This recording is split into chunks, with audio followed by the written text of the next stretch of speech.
Outside the Box Reviews, Alien and Predator Week continues, and today we're looking at the NECA Predator Accessory Pack. This is a brand new set, kind of similar to what we just got in the Alien line, as bits to kind of help scenery build, diorama build, whatever, for your characters, and this time we have Predator stuff. So, detailing out everything we have here, we have two different plasma blast effects. You can see there on the left we have the one for the Jungle Hunter, and on the right we have one for the City Hunter. Then down there on the ground we have an assortment of skulls, one just basic human skull, two other human skulls with spines attached, one cleaner and one bloody, and then a xenomorph skull as seen in Predator 2. And then the main centerpiece here, which you probably didn't notice at all, is the big bloody torso, which is something I think people have been asking NECA for quite a while. So it's weird. Normally I do accessories, then I jump into the figure, and I guess we kind of have a figure here, but really, I'm just going to be reviewing accessories. So let's take a closer look. And I'll start with the basic stuff, the stuff we've seen before. So we just have the plain human skull here. I do like the weathering on it. There's a lot of dirt all over this. Maybe it doesn't make the most sense in a Predator scenario, but this would look great with Freddy Krueger, Jason Voorhees, or your Terminator endoskeletons. Just a very creepy looking skull. I really dig it. If NECA put out a pack of just like 50 of these skulls, I would buy at least 2.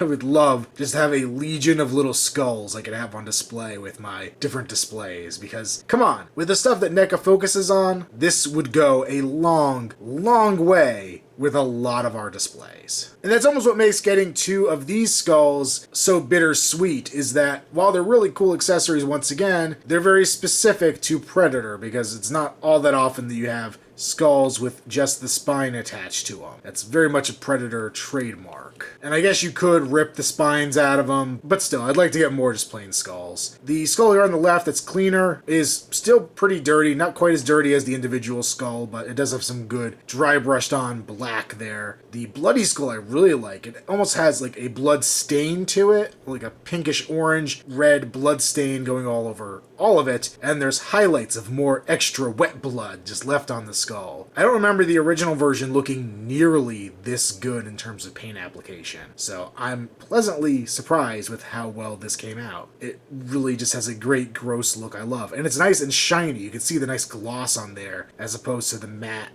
of the cleaner skull. And of course, you know, more spinal column stuff going on there. Equal paint detail there, but not nearly as interesting as the faces themselves. Then of course we have the alien skull, the xenomorph skull, and if you have the individually released one that came with one of the 2 packs, I believe, it might have been that first Alien vs. Predator Toys R Us exclusive pack, or the one that came with the skull kit, which I mean it's the same thing, but this is, yeah, the same as those. We have the hinging jaw here, the little teeth up front, the eye sockets on it. You can see the hinge of the jaw kind of goes into the eyes, which is a little weird. Do have some like the hoses in there, almost fossilized. Here in the back as well, kind of a spine inside of it. Then the ridge on top, what you could see through the clear dome on some of the xenomorphs. It's a cool looking skull. I like it. I kind of wish, just because this was another release of this piece, that maybe they would have added a little more of that black wash over top of it like they did the human skull. Like you can see there's some great cracks and things in here, but the paint doesn't really highlight it, so you don't notice it quite as much. I was kind of wondering if maybe a bloody skull would be cool, but I think that might be overdoing it with the alien design. I don't know. Let me know what you guys think.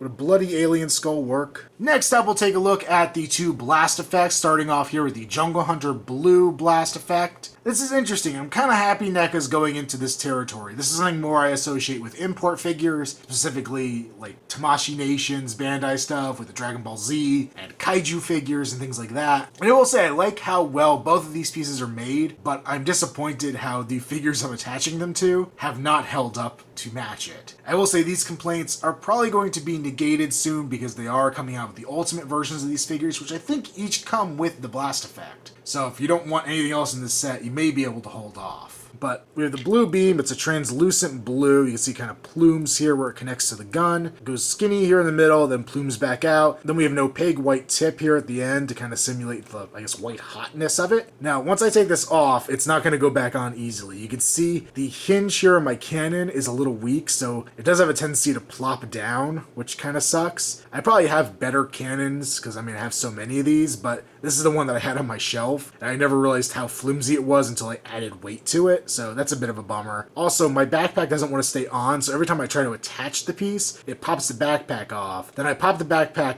on and the accessory pops out. So basically what we have here at the end, it actually goes back to white, and we have a little peg here, kind of an abnormal shape there at the end that will match up with your cannon. So it takes a little work to kind of find where it actually pegs in, like where the right angle is for it. But once you find it, it'll stay in there decently well. The other problem is that because it's a softer plastic by being translucent, the peg is a little soft. So sometimes it just becomes a real pain getting it in the gun and then having it stay.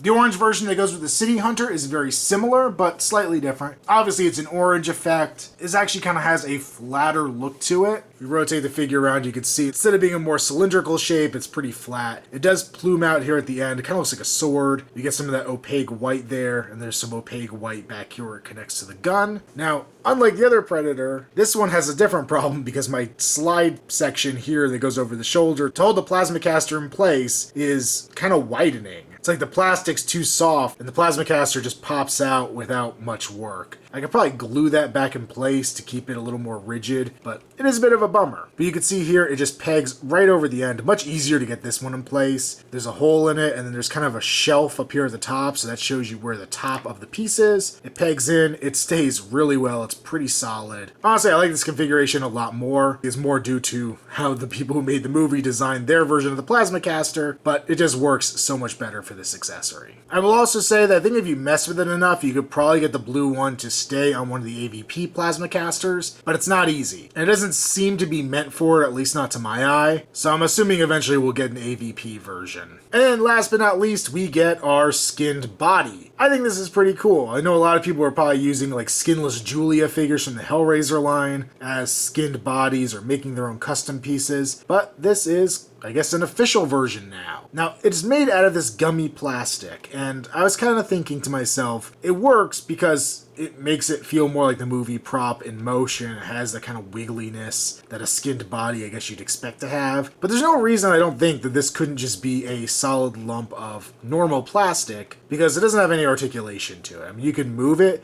but it just pops right back into place. It's very similar if you have the larger Baby Otachi figure from the Pacific Rim line. Same kind of material. The detail on here is really cool. I love the crazy looking eyes he has there in his sockets. You can see even the lips have been peeled away and he has his teeth sticking out. All the gross kind of meatiness to it. It's a very shiny looking figure, which I guess that rubberness helps with. It also has great muscle detail in there, making it look really, really gross. You can see all the anatomical crap going on here. See all the muscles down here on the back of the figure, looking pretty good. There's a slight black wash going through it to kind of give some more definition inside all the cracks and crevices. In some areas, I wish it was a little darker or more pronounced because you kind of lose some detail in places, but I also wouldn't want it to be too prominent either. The red seems to kind of shift. We do have some lighter, almost pinkish areas done in dry brushing to kind of bring out some detail as well. We have his hands. You can kind of see they did more of that dry brushing over the hands to give it a bony look. Very, very gross looking fingers and everything up here. It's interesting. The one finger on mine is separate from the rest, but on the other hand, they're all connected, so it's kind of strange. Going down the chest, we have more of that lighter coloration there in the center. And then we have the big gaping wound here in the middle. You can see a spine through the back. You can see the ribs on the sides, all the little organs, intestines, all that crap in there. Very brutal, very cool looking. I like the ragged edge around it, making it look not intentional. You can see the ribs are cracked and everything here. Very cool looking. We have action figure gluteus maximus, all the muscles throughout the legs, the kneecaps on there, and then some really gnarly looking feet. And there's a little kind of black paint here on the feet. I don't know if this was a mess up of doing the wash on it or what, but there's a bit of heavy black here on my one foot. Detail continues onto the bottom of the feet. No peg hole or anything, because obviously you wouldn't be standing this guy up. You want him hanging from a tree branch. You know, for the purpose of reviewing, there's only so many ways you could really display all this crap in a creative manner. I do recommend this set. I highly recommend it, in fact. The highlight, of course, is the corpse. The skinless body is the coolest thing in this set, bar none,